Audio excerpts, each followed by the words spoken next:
Hello and welcome back to the channel. Today we have come with another video which is on theory of production part second. Part 1 में हमने discuss किया था TP क्या है, AP क्या है, that is total product, marginal product, और average product क्या है, प्रोडक्शन फंक्शन क्या है, और लॉ ऑफ वेरिएबल प्रोपोर्शन क्या है. इस वीडियो में हम डिस्कस करेंगे relationship between marginal product, total product और एवरेज प्रोडक्ट क्या है, और law of returns to factor क्या है. ये हमारा सेकेंड पार्ट है. तो अभी हम शुरू करेंगे what is the relationship between TP and MP. What is the relationship between TP and MP? So graphically हमें पता है TP क्या है. TP is upward sloping and it is steeper in the initial stage. steeper होता है, फिर ये थोड़ा सा flatter हो जाता है, फिर ये decrease करने लगता है. Similarly MP is increasing and then it is decreasing.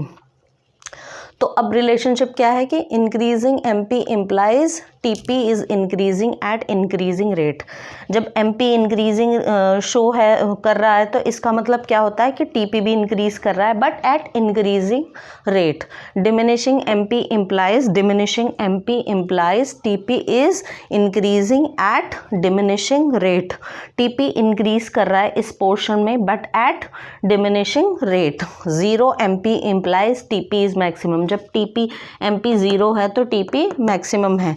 Negative MP implies TP is decreasing. जब एमपी नेगेटिव हो जाएगा तो टीपी डिक्रीज करने लगेगा. ये रिलेशनशिप है between TP and MP. What is the relationship between AP and MP? दोनों में अगर हम कहें what is the relationship between AP and MP, so AP अगर हम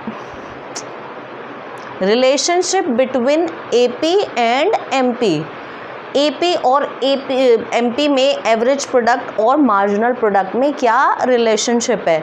तो अगर हम ग्राफिकली देखें तो MP, this is MP and this is AP. So क्या कह रहा है ये, this is MP and this is AP. AP increases so long as MP is greater than AP. जब एमपी एपी से ग्रेटर होगा वो इंक्रीज, एपी इंक्रीज करेगा. एपी इंक्रीज करेगा जब तक एमपी एपी से ज़्यादा हो. एपी डिक्रीज करेगा when MP is less than AP. AP कब डिक्रीज करेगा, एमपी से जब एपी कम हो. ग्राफिकली देखें, जब एमपी एपी इंक्रीज कब कर रहा है, जब एमपी इज़ मैक्सिमम और इट इज़ ग्रेटर.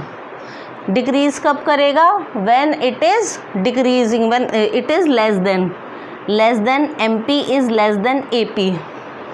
तो और AP is at its maximum जब ये दोनों बराबर होते हैं. AP is equals to MP, तो एपी हमारा मैक्सिमम होता है. This is three relationship between AP and MP. हमने पिछली वीडियो में डिस्कस किया था लॉ ऑफ वेरिएबल प्रोपोर्शन, जिसमें क्या था कि हमने एक वेरिएबल को कांस्टेंट रखा था और आउटपुट इंक्रीज हुआ था due to change in one variable factor.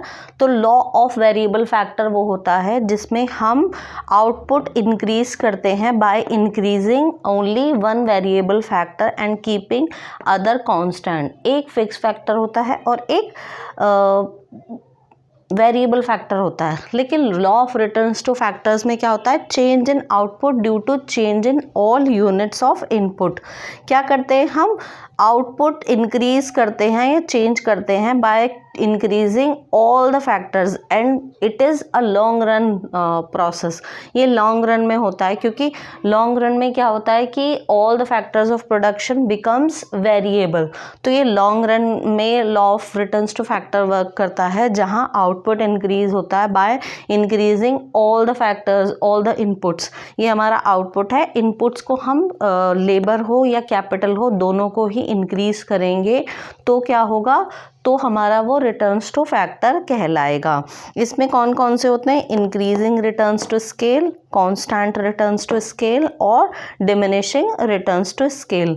Increasing returns to scale में क्या होता है, इंक्रीजिंग रिटर्न्स टू स्केल में ये होता है कि आउटपुट किससे ज़्यादा इंक्रीज हो रहा है, इनपुट से ज़्यादा हो रहा है. फॉर एग्जांपल हमने इनपुट लगाया 40 5% और हमारा आउटपुट हो रहा है 60% का, तो ये जो इंक्रीमेंट हो रहा है it should be 45 but it is increasing at more than what input is, input से ज़्यादा इंक्रीज हो रहा है, तो इसे इंक्रीजिंग रिटर्न्स टू स्केल कहते हैं।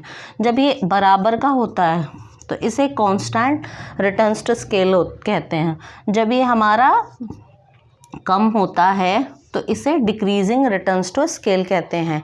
इनपुट हमारा, this is our input, this is our input,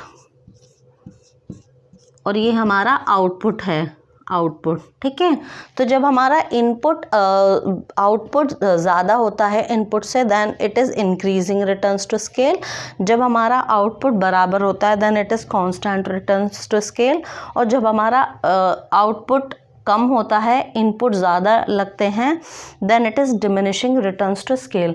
अभी हम डिटेल में पढ़ेंगे इंक्रीजिंग रिटर्न्स टू स्केल क्या होता है और इसके क्या कॉजेज़ होते हैं। Similarly constant return to scale क्या होता है और इसके क्या कॉजेज़ होते हैं, और डिमिनिशिंग रिटर्न्स टू स्केल क्या होता है और इसके क्या रीजंस होते हैं। अभी हम डिटेल में ये पढ़ेंगे।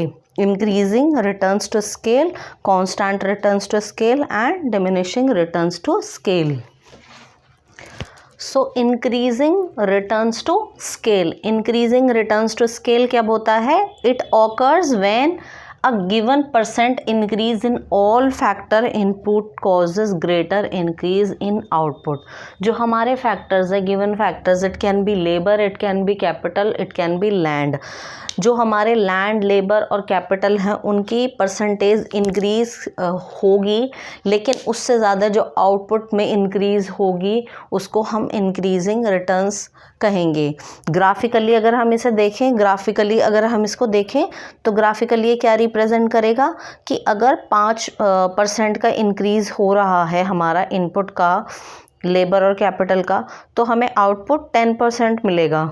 सिमिलरली अगर हमारा 10% का इंक्रीज़ हो रहा है, 5 से 10 का इंक्रीज़ हो रहा है लेबर और कैपिटल की इंक्रीमेंट, तो हमारा आउटपुट 15% होगा। So output is increasing more than input, input से ज़्यादा हमारा आउटपुट इंक्रीज़ हो रहा है, उसको हम इंक्रीजिंग रिटर्न्स टू स्केल कहते हैं। इंक्रीजिंग रिटर्न्स टू स्केल के कॉजेज़ क्या होते हैं? सबसे मेन होता है economies of scale. Economies of scale का मतलब क्या होता है कि जब हम अपना प्रोडक्शन बढ़ाते हैं, प्रोडक्शन इंक्रीज़ करते हैं, तो per unit cost of production हमारी डिक्रीज़ कर जाती है, unit cost of production decrease कर जाती है, जिसकी वजह से हमारा क्या होता है, आउटपुट ज़्यादा इंक्रीज़ होता है। अब उसमें क्या होता है इकोनॉमीज़ ऑफ स्केल में, there are internal economies of scale and external economies of scale. External economies of scale, internal economies क्या होती हैं कि टेक्निकल इंक्रीमेंट हुआ या एनहांसमेंट हुआ, नई नई मशीनें आई, नए इक्विपमेंट्स आए, उन सब आने से क्या हुआ, उन सब के आने से हमारी जो है साइज़ बढ़ गया, जिसकी बाद per unit cost of production हमारी डिक्रीज़ हो गई, जिसकी वजह से हमारी इकोनॉमीज़ ऑफ स्केल हो गई और फिर जो इंक्रीजिंग रिटर्न्स हमें मिल गए, पहली चीज़। दूसरा होता है लेबर इकोनॉमी, कि अगर हमारी डिवीज़न ऑफ लेबर बढ़ गई है, डिवीज़न ऑफ लेबर ज़्यादा हो गई है, तो उसकी वजह से भी हमारा क्या होगा, इकोनॉमीज़ होगी स्केल में। इसके अलावा मैनेजरियल इकोनॉमीज़ ऑफ स्केल होती है कि these are internal economies. Technical, labour, managerial, ये क्या है, इंटरनल इकोनॉमीज़ हैं, जो ये कह रही हैं कि हमारा स्केल ऑफ प्रोडक्शन बढ़ने की वजह से हमारी per unit cost of production decrease हो जाएगी। तो वो किन किन वजहों से हो जाएगी? It can be due to advancement और न्यू मशीन्स और टेक्नोलॉजीज़ की वजह से हो सकती है। लेबर, डिवीज़न ऑफ लेबर होगी, तो जब डिवीज़न ऑफ लेबर ज़्यादा होगी तो एफिशिएंसी ज़्यादा बढ़ेगी, जब एफिशिएंसी ज़्यादा होगी तो per unit cost of production घट जाएगी। तो इन रीजंस की वजह से हमारा क्या होगा, इंक्रीजिंग रिटर्न्स टू स्केल होगा। एक्सटर्नल इकोनॉमीज़ में क्या होता है, एक्सटर्नल इकोनॉमीज़ में हमारे कंसंट्रेशन होता है कि हमारा जो वाइडर एस्पेक्ट पे चीज़ें बढ़ जाती हैं, उनकी वजह से भी हमारी इकोनॉमीज़ ऑफ स्केल होता है. So this is about increasing returns to factor. Increasing returns to factor इसी तरीके से होता है. We have now decreasing returns to scale. Decreasing returns to scale is opposite of increasing returns to scale. Increasing returns to scale says that percentage increase in all factor input causes greater or larger proportion of increase in output, that is increasing returns. Decreasing returns क्या कह रहा है कि percentage increase. For example, output is we are increasing labor and capital at 50% and we are getting output as 20%. Output हमारा 20% मिल रहा है हमें जब हम 50% ऑफ आवर लेबर और कैपिटल लगा रहे हैं, तो इसको हम डिक्रीजिंग रिटर्न्स टू स्केल कहते हैं. कॉजेस क्या होते हैं, इंक्रीजिंग रिटर्न्स में इकोनॉमीज़ ऑफ स्केल होता था कॉज. यहाँ क्या है, डिसइकोनॉमीज़ ऑफ स्केल. मतलब क्या है कि इकोनॉमीज़ ऑफ स्केल को अब क्या हो रहा है, over a period of it is overshadowing economies of scale and now created diseconomies of scale in the economy, जिसकी वजह से डिक्रीजिंग रिटर्न्स टू स्केल होता है. थर्ड होता है हमारा constant. What is third? Third is our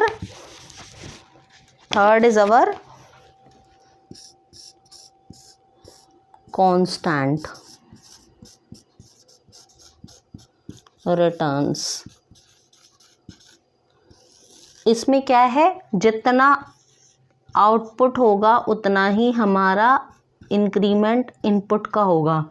जितना हम आउटपुट में इंक्रीमेंट करेंगे उतना ही हम इंक्रीमेंट इनपुट में होगा. So there will be constant.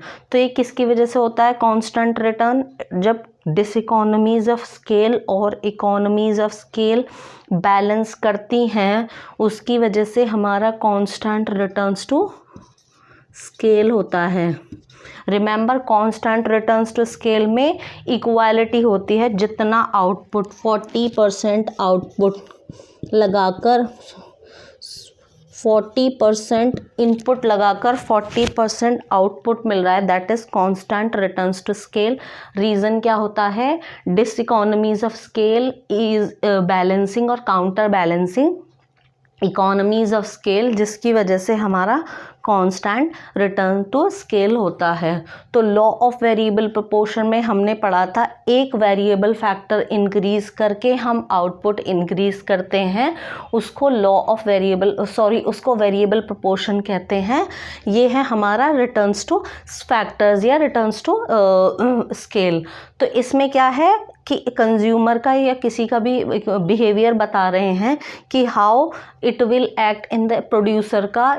हम क्या कर रहे हैं, बिहेवियर बता रहे हैं. We are telling the behaviour of producer कि हाउ ही विल केटर और how he will reacts in the short run and in the long run. एक शॉर्ट रन की बात करेगा, एक लॉन्ग रन की.